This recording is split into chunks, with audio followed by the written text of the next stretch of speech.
তোমরা কেমন আছো? আমি তো বেশি ভালো নেই। আমার ছেলের কালকে রাত থেকে দুপুর থেকে প্রচুর জ্বর, 103, 104 এইভাবে জ্বর।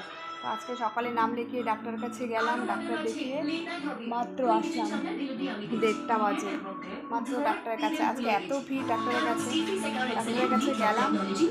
দেখো আমার ছেলে শুয়ে আছে এখানে।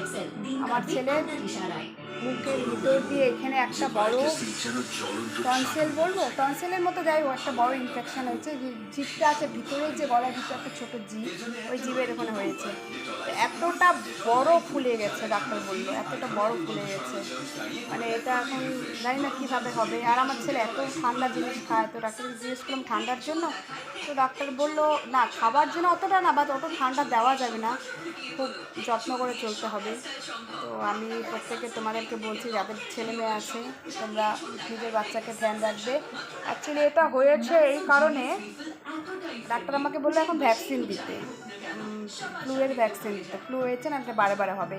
দুধ খাওয়া বন্ধ করে দিয়েছে, দুধ খেতে না বললো, ঠান্ডা কোনো জিনিস খেতে না বললো, গার্গল করতে বললো, আর ভাপ নিতে বললো। অ্যান্টিবায়োটিক দিয়েছে।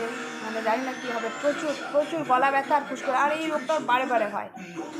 সকাল থেকে আমার একাই খাওয়া দাওয়া নেই, কিচ্ছু নেই, এইভাবে করে দৌড়াচ্ছি চলছি। মাত্র আসলাম, এসে রান্না বসালাম। ছেলেকে আবার এসে দেখি জ্বর 104, তো গাছ স্পঞ্জ করে দিলাম। তাই তোমাদের প্রত্যেকের বাচ্চাকে এই গরমে একটু ভালো করে যত্ন করো।